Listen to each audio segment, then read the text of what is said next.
ce mercato au ralenti inquiétant pour Paris ou excitant pour la Ligue 1? Évidemment, ça n'est pas totalement opposé, on peut être l'un et l'autre, mais est-ce que c'est plus inquiétant pour vous ou plus excitant pour la Ligue 1 dans le sens où ça pourrait ouvrir la concurrence? Deux chroniqueurs ne sont pas d'accord, ça s'appelle un duel. Bien vu.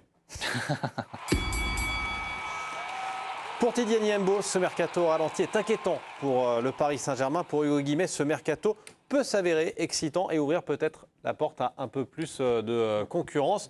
On va commencer avec vous, Tidiane, si vous le voulez bien.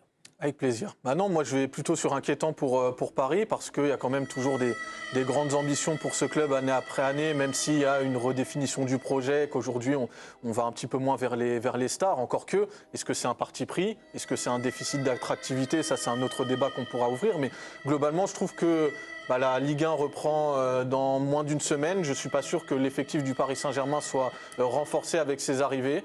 Donc voilà, je pense que Luis Enrique aurait aimé avoir un effectif à point beaucoup plus tôt dans l'été. Bien joué.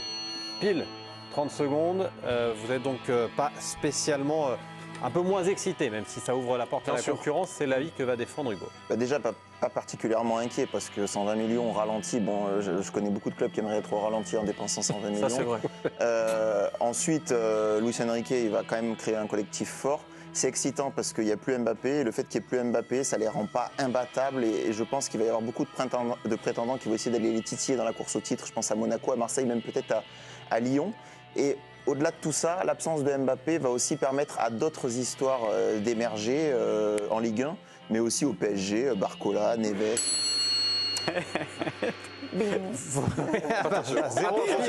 Attention si tu dépasses.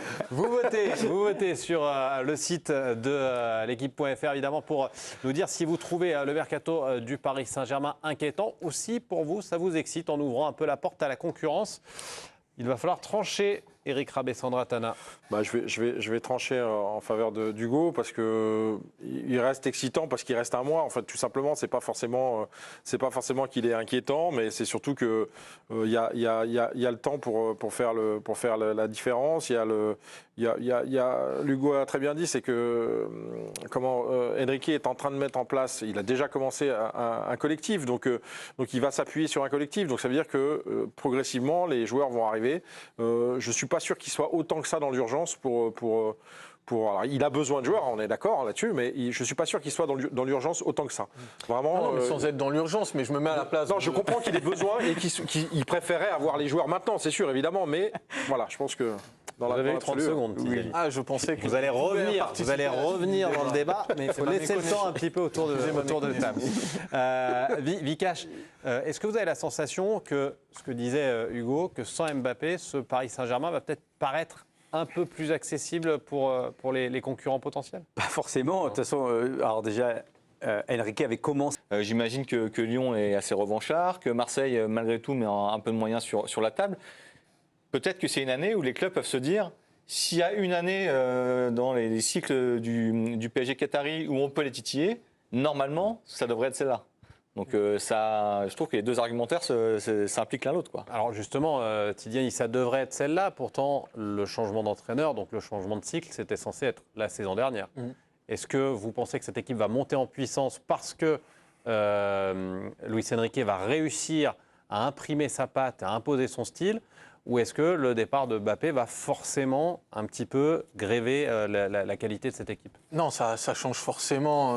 Je veux dire, quand tu perds un joueur qui pèse 40 ou 50 buts par saison, qui te facilite les matchs, qui te débloque des situations, malgré toutes on va dire, les inconvénients que ça peut générer hors terrain, d'un point de vue purement sportif, ça reste une perte très importante. Maintenant, moi, j'ai confiance en Luis Enrique pour arriver à la compenser, à trouver des solutions à travers le jeu, à travers justement un projet, une identité de jeu qu'il a déjà commencé à mettre en place l'année dernière. Donc moi, je vais être beaucoup moins indulgent cette saison que je ne l'ai été avec l'entraîneur parisien.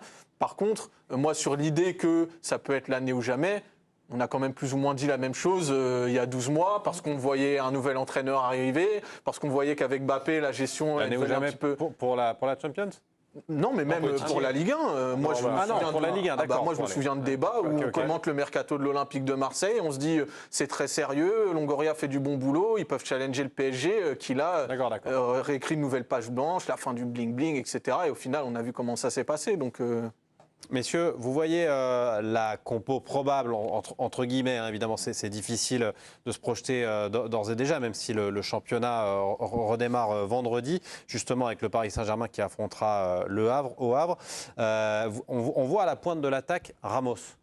Ramos, au regard de ce qu'il a montré au Paris Saint-Germain, ça reste quand même un point d'interrogation, non ? Non. Non ? Non, moi j'aime beaucoup et je pense que ça peut être sa saison qui peut être meilleur buteur de Ligue 1. Si on compare avec son temps de jeu, il a quand même mis pas mal de buts. Ah oui. Il a souvent répondu aux attentes, si on compare avec Colomoni. Moi, j'aime bien. Et en plus, il s'associe plutôt bien, lui, pour le coup, dans ce que veut faire Luis Enrique.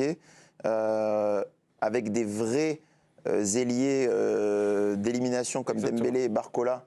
Et plus Mbappé, un peu, qui est dans la zone, etc. Ça va être, je pense, plus facile pour lui. Des compatriotes aussi dans toutes les lignes, Neves, Vitinha. Une adaptation qui a été plutôt réussie. D'ailleurs, moi je crois beaucoup à l'an 2 de Gonzalo Ramos. Non mais moi je suis d'accord. Il a été un peu... on n'oublie pas qu'il y a eu une période où il était malade et qu'il a perdu un peu de temps aussi pendant la saison. Donc du coup ça c'est à prendre en considération par rapport à ses performances. Et ça ne l'a pas empêché derrière d'être quand même plutôt performant sur le peu de temps de jeu qu'il a eu. Moi je pense vraiment qu'il va s'épanouir. Il a été un peu bridé par le fait que Mbappé prenne tellement la lumière et qu'il n'ait pas réussi à trouver sa place. Donc non, je pense vraiment que Ramos, il va faire une belle saison et qu'il va nous régaler, je pense. Vikash, aucun doute sur Gonzalo Ramos ? Est-ce que Luis Enrique adore ce joueur ? Parce qu'il ne l'a pas toujours fait jouer. Il y a eu des moments où il avait marqué, il n'était pas titulaire dans les gros matchs. Il ne rentrait même pas en cours de match. Moi, ce que je me dis, c'est que alors Mbappé, il y aura un gars à sa place qui va courir, autant que les autres joueurs. Donc déjà, ça ne va pas être un problème pour les autres joueurs, parce qu'il faut l'accepter en tant que partenaire et coéquipier. Dans un vestiaire et sur le terrain, 15 des joueurs ne courent pas du tout. Et on a vu Vitinha, par exemple, qui s'est libéré complètement au moment où il a annoncé qu'il partait. Et je suis persuadé que d'autres joueurs vont aussi se libérer et il va peut-être se passer quelque chose collectivement. Merci beaucoup, Vikash. On va découvrir le résultat du duel.